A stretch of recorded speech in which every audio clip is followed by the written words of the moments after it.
replacing the upper control arms with the pre-installed upper ball joints and the control arm bushings, the front wheel bearings, the front brakes, the lower ball joint, and the brake hoses on a 98 S10 Blazer 2-wheel drive. Alright, let's get started. Alright, one of the next things you're going to want to do is disconnect your battery. I've already loosened this terminal. Just take that off right there because you're going to have to turn the key a little bit to unlock the steering wheel. Alright, as you can see, the steering wheel is locked right now. So all I want to do is just turn the key slightly to unlock it. And that way you can turn it and not have to worry about that.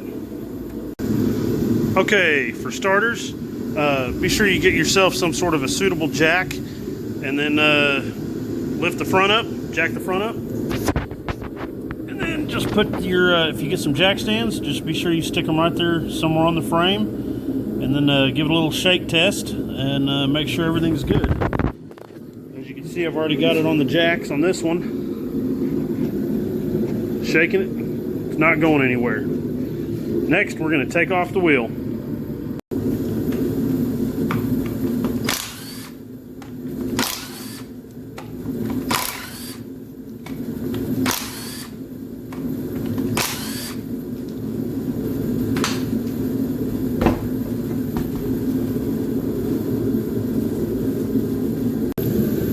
Okay, next we're going to remove the brake caliper, and I suggest get yourself some sort of a bungee strap or something, because once you get your caliper off, you're going to want to hang it, on the frame. You don't want to hang it on the hose.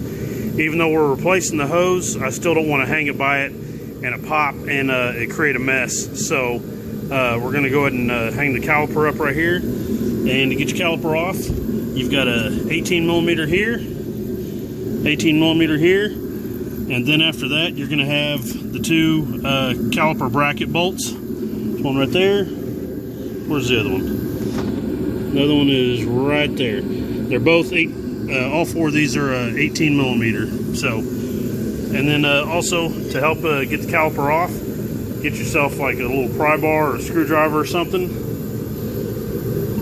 Push it in here. Pull that caliper out just a little bit. It'll compress the pistons, and it'll make it easier to remove.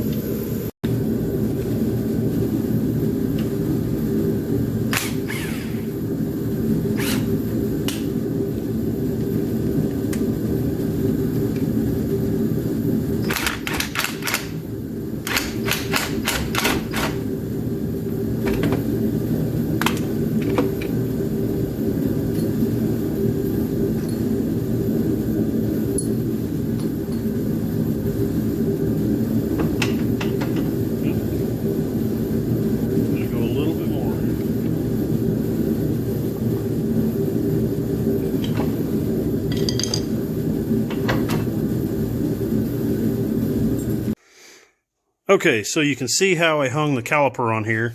I put the bungee strap between the caliper hole, or the caliper bolt holes, where you see right there, and then I just hung it right here on this bracket. So next, you just want to take the brake pads off. Just toss them off to the side.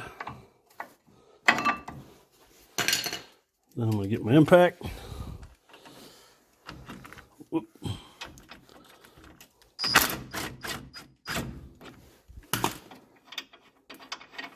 Take that off, and then do the next one.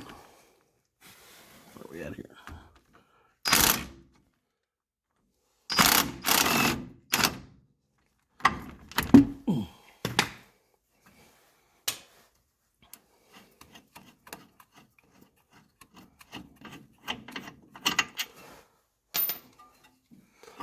All right, there you go, it's off. All right, something you can do so you don't lose your brake caliper hardware is you can just take the old the caliper pins, just push them on in here. What do I do with the other one? Right there. So you almost lost it. Get it in there. Caliper bolts. Just thread them on here. And there you go. You won't lose them. Whenever I do go back together with this, I'm going to try to clean out the insides of where the caliper pins go, so that way they slide nice and easy and they're lubed up and everything. And we'll clean the pins afterwards whenever we're putting it back together. But for now, just going to shove it in there and call it good. Get it out of the way. All right, so next we got to get this rotor off of here, and sometimes they can be a booger to get off of there. They'll tend to get seized on there, and the reason I'm replacing these, I'm replacing a lot of the stuff on the front here, but you can see that these have a pretty big lip on them. See?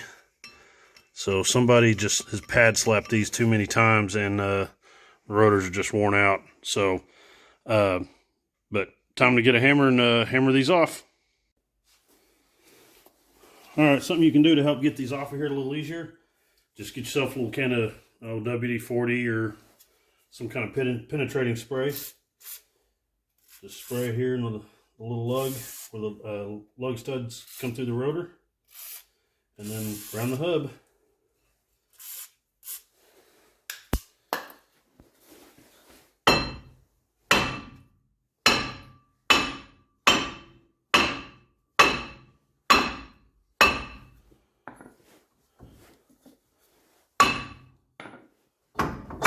There it is. Next we're going to do the wheel bearing, get that thing off of there. Okay, just something to know whenever you are replacing a wheel bearing on one of these, and this kind of goes for any vehicle, you've got your wheel speed sensor right here. And it's got a little harness that goes up through, like this one goes, attaches to the back of the control arm through that little hole right here, and then it goes up and over, and then it just connects right here. So you just push that little tab, comes right apart. And then whenever you get the actual wheel bearing off, you'll just be able to feed the wire through this hole right here. So you don't even have to take it off. But if you do want to remove this, it is just a little Allen head bolt. I'm not sure what size that is, probably a 6 or a 7, maybe even a 1/4 inch, I'm not really sure. But I'm just leaving it on there because the new one comes with it. So anyway, let's get this off. All right, time to get this off of here.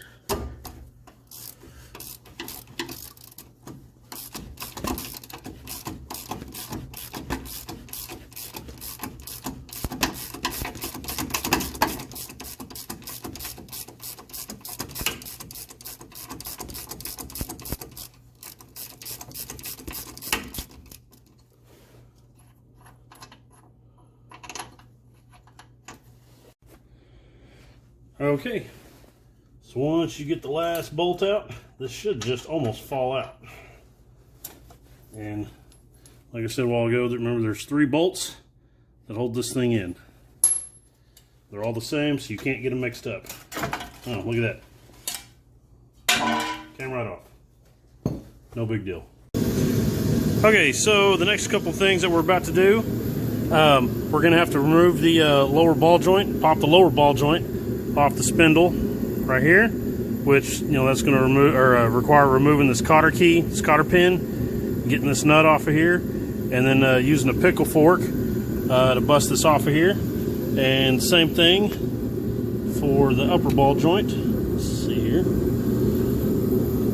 Yeah, we'll end up getting this cotter key, cotter pin out here, get this nut off of here, and bust it loose right between here with a pickle fork. And then to get the actual control arm off, there will be some bolts on the back side right here. And you can see them better from right up here. I went ahead and removed my air box just to gain better access to them. Let's see if we can't get a light on here. So you see there's one right here. It's an 18 millimeter. And there should be another one. This one's kind of a pain in the butt to get to. Let's see, get my light in a better spot. Anyway, there we go. There you go, you can see it right there. right there. And whenever you go to take these off, take note, the shims that are in here, you can just kind of see the corner of them shims, but they're right there. I know it's a little blurry, but anyway, try to put the shims, or try to keep the shims in order, so whenever you go to put this back, the control arms will be in the same alignment that they originally started off with.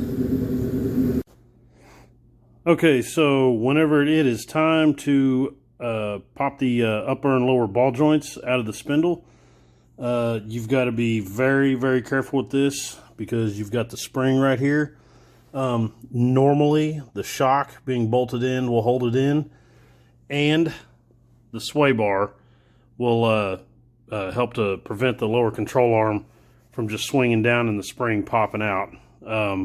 I mean, it's not very likely that's going to pop out, but you still have to be very careful. So what I always like to do is, whenever you take the nut off the upper and lower ball joints, you just leave it on just a little bit to catch it, so it don't come flying apart.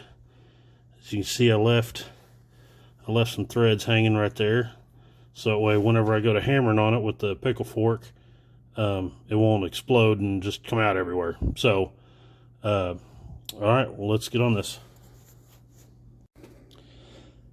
All right, I'm going to pop these ball joints loose. If you take note, I've also put my floor jack up underneath it, right up under the spring pocket, just for a little added extra safety, a little extra support. So, let's see if I can't get these to pop out.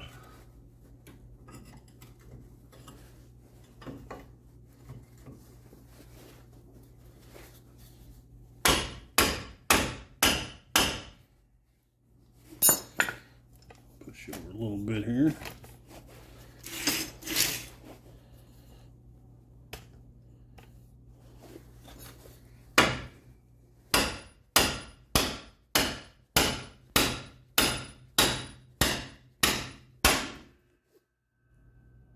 Goes. See, I don't know if you can see it or not, but right here where it caught, so it wasn't going to come just flying apart at a million miles an hour. That's actually under quite a bit of pressure right there, so probably need to be really careful with this. All right, now I'm going to try to pop the lower ball joint loose.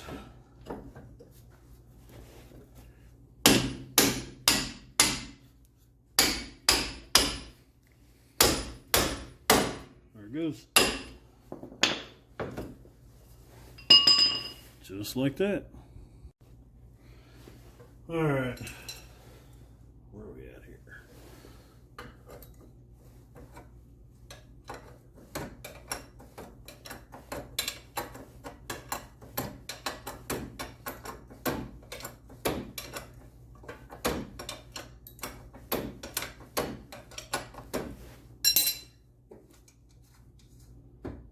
Go.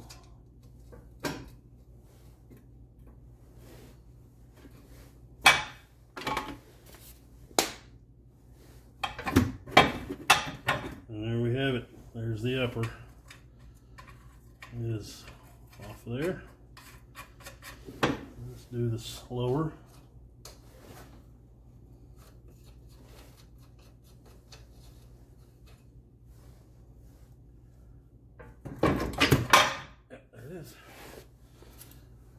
Take this bungee. Where am I going to hook this thing to? I don't need a bungee. I just let her hang there. Ain't going to hurt nothing. Man. Yeah. He's trashed.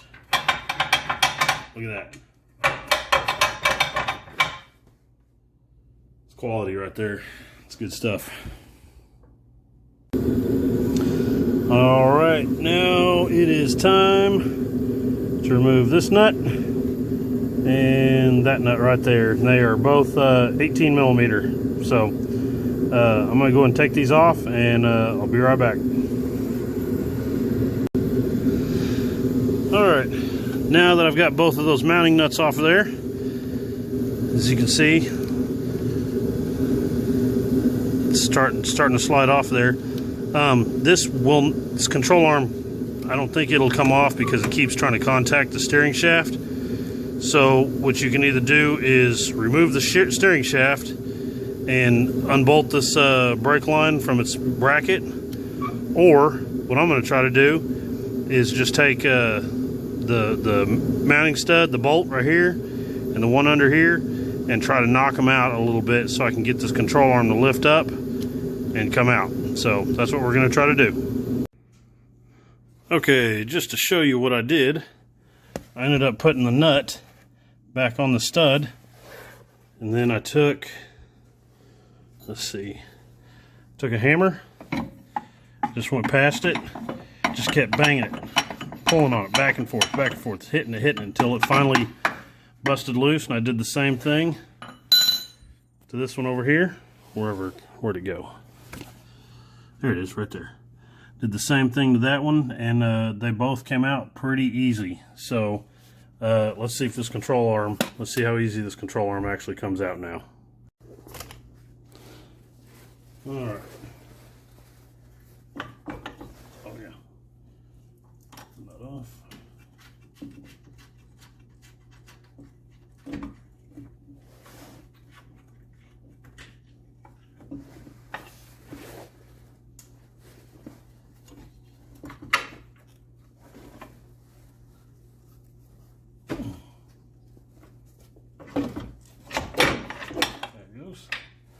See, both of those are now loose. I should just lift on out.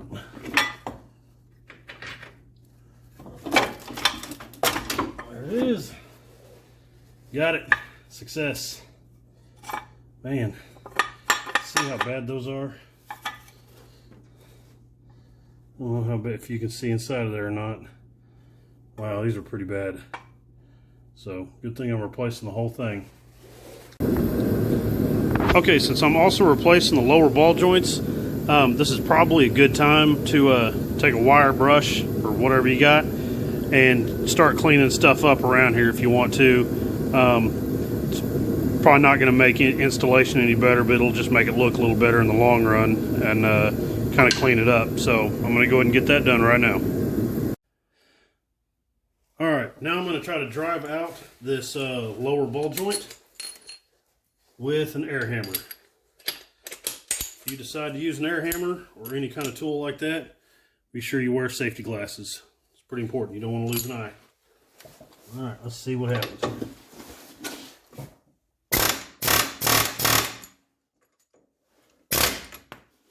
There it goes. That's it. Came out pretty easy. Alright, time to install the new one.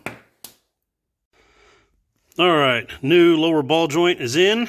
I ended up just using my my little ball joint press I have right here. You know, it's got the assorted attachments to it.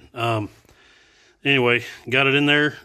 It's pretty simple to do. If you don't have one of these, man, you could probably just use some sort of a hammer and hammer it up in there, but you got to be careful. Don't hammer right directly in the middle, because that's where your grease circ goes.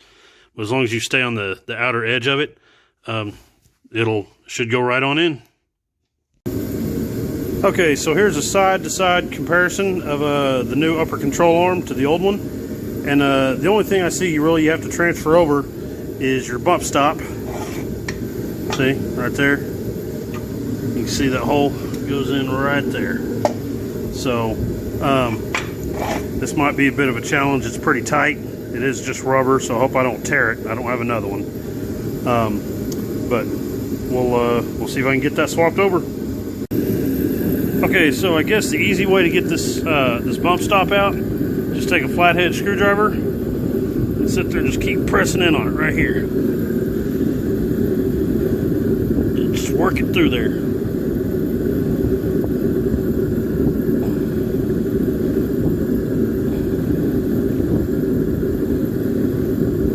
There she goes, it's going.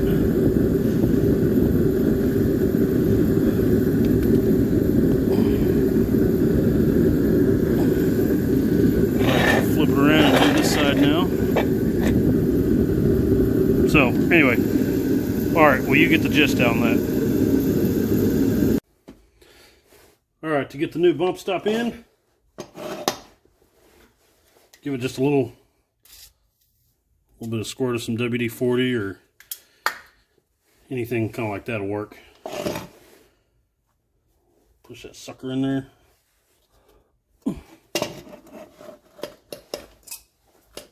Just pull it through some pliers.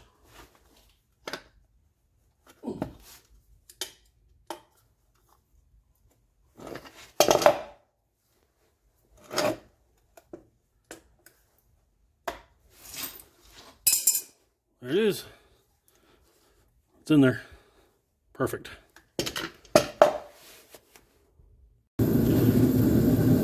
Alright, now it's time to put the upper control arm back in place. Take these control arm bolts, mounting bolts, slide them out just a little bit so you have clearance to get the new control arm in. Just kind of let them hang a little bit.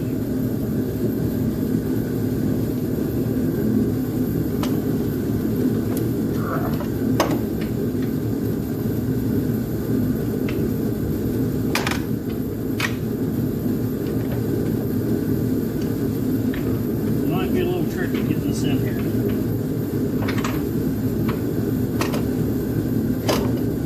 So, okay, upper control arm is in. It's not too bad, really. The worst part about it is your two mounting bolts that are right up under here. I'll show you. There's one here, and the one right there. It's a little tricky trying to get those things to line up and get everything in there. So what you do, just put the nuts back on there, and then I have to put my shims back in right here, the ones that I took out earlier. So I'm going to go ahead and do that right now and get this thing tightened down. Move on to the next thing. Okay, so now that you've got the control arm on here, something you can do either before you install this control arm or afterwards is you want to loosen up this nut and this one right back here, that one right here.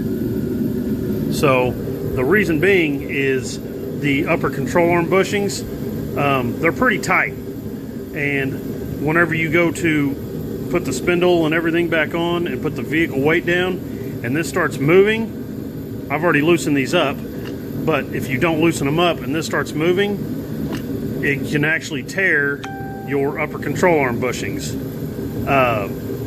So go ahead and just loosen them off just a little bit for now, just enough to where this will move and pivot. And then once you get everything back together, get your spindle on it, and get the vehicle back on the ground and where it's going to sit at its ride height, normal ride height, then you can go ahead and tighten these back down. Usually it'll probably be sitting right about there, wherever the normal ride height is. And then you just go ahead and tighten your nuts back down, and that way it won't tear up your bushings. Alright, now it's time to install the spindle. I've already set the spindle down on the lower ball joint, but I haven't pressed it on all the way yet.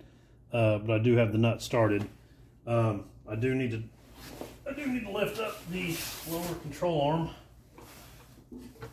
so it will reach the upper control arm.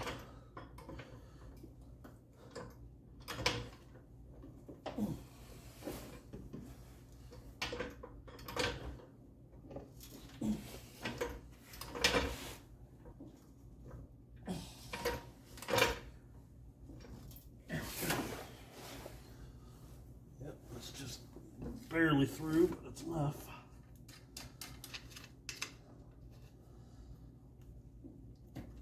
All right. Next, all I have to do is just tighten the upper ball joint and tighten the lower ball joint, and the spindle will be on, and we'll move on to the wheel bearing and brakes after that. All right, now that the spindle is on, the upper ball joint nut, the lower ball joint nut, they're both tight. You got your cotter pins in. Now it is time for the backing plate and the wheel bearing. Little side note, this wheel bearing came with this big huge O-ring on there, and I tried to test fit and it was not going to work, so I'm leaving that out.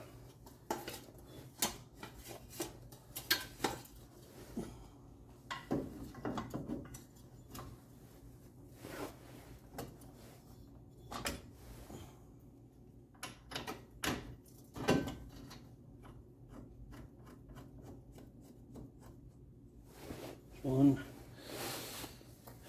Put a little bit of WD-40 on these threads so they go in a little cleaner, a little better.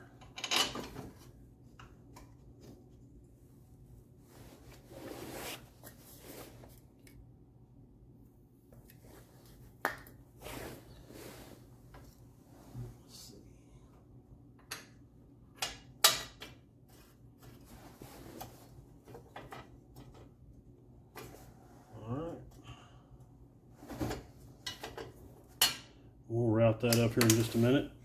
Alright, I'm going to tighten this down. Okay, something I forgot to mention is on the old wheel bearing, you've got this little center dust cap, so you'll just want to drive that out. You can use a screwdriver or a 3/8 extension or anything, just a little hammer or whatever, just knock that out. And just be sure you drive it right back here into the new one. It should sit right there. Alright, so there you go. I've got that in there. Just got to finish driving it in.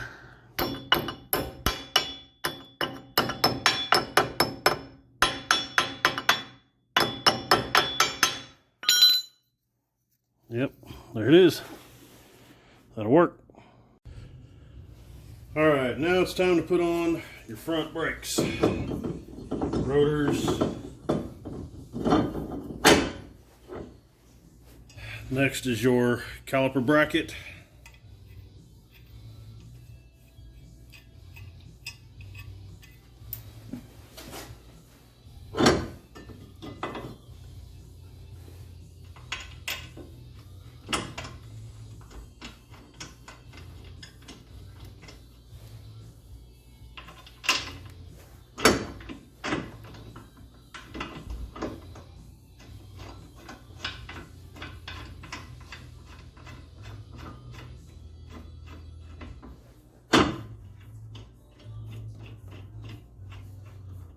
Then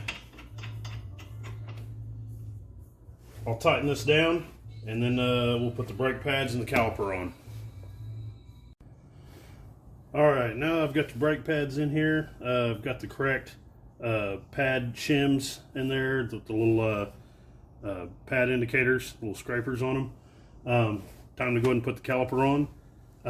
What I personally like to do is I'll get some high temp wheel bearing grease, and then I'll just put just a very little bit on the caliper pins so they're not going in just completely dry.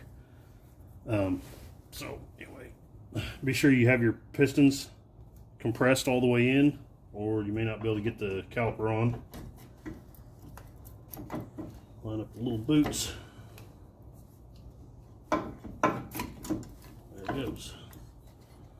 Well, there we go.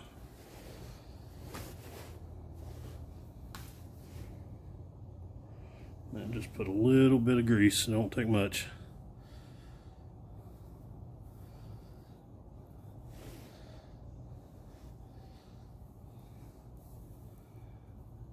Just lather up that little caliper pin. That's probably about all it takes.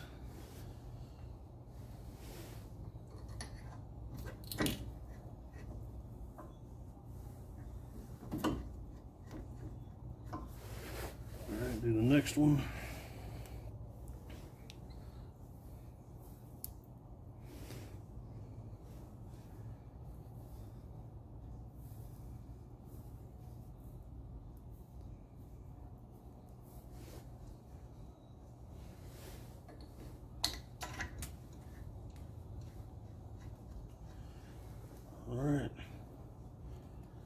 At this point, you'll just end up just tightening down your caliper bolts. Okay, now it's time to replace this brake hose. And the reason I'm replacing mine, as you can see right here, where it's starting to split and crack, and that is no bueno. So before you get started, be sure you have yourself some sort of a drain pan to catch any brake fluid coming out. And then maybe take like a wire brush, and right here where the line connects to the caliper, go through and just kind of clean that up around there. So that way whenever you do take that line off, no debris will try to fall down into to the bolt hole. And then for starters, I guess this bolt right here is a 7/16, and this one is a 9/16 wrench. You can use a line wrench if you have to, or you can use a regular wrench. But I suggest either way, whenever you go to take this one off, be sure you have a backer wrench right here, or some pliers or vice grips or something, so whenever you go to try to loosen this nut, it doesn't start twisting the bracket. So once you get that line crack loose, then you can take a hammer and a screwdriver and drive out this little mounting clip right there, and then it should come right out. And be sure you put on your brand new washers, your new little crush washers for this line, and be sure whenever you put this line on, you don't put it on upside down. You can put it on upside down and it won't work. So all right, let's get started. All right, got the clip out. It's time to finish getting this line off of here.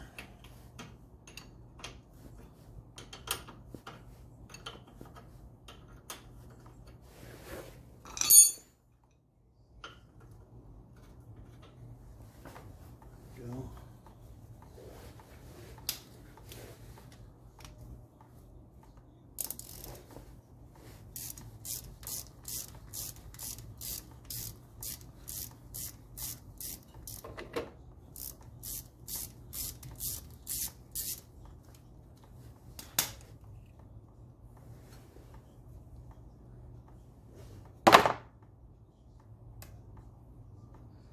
Yeah, little crush washer stuck on the bolt.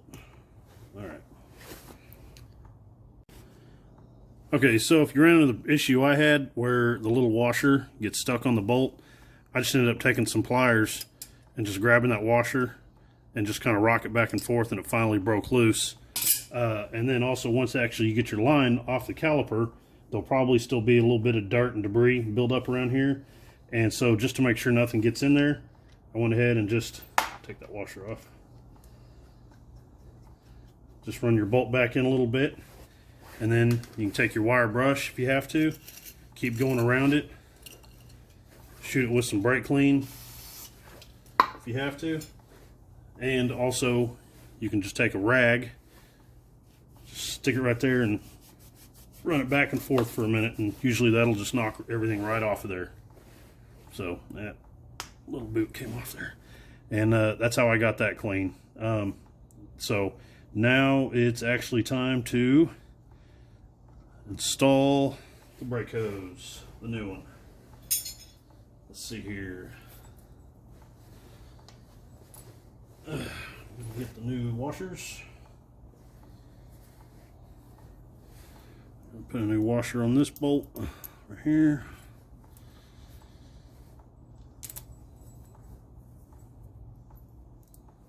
Just like so.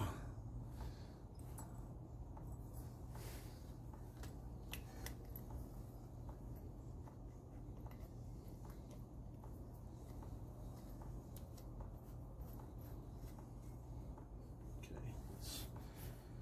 it's on there for now. And then we'll have to install this end.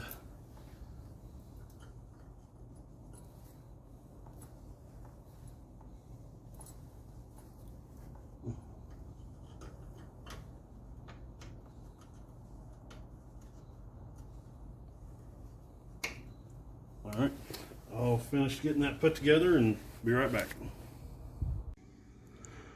All right, here it is installed. The brake line is on, the clip is on, fitting is tight. New copper washers on the line right here at the caliper. everything's looking good on it. Don't forget to grease your upper and lower ball joints, and then don't forget to tighten these down. Your two outer nuts right there, see them? After you get the vehicle weight down on there, and that should set everything where it needs to go. And just most importantly, don't forget to bleed your brakes. Don't forget to bleed the caliper. All right. If you got any more questions, just ask me in the comments. Thank you and have a good day.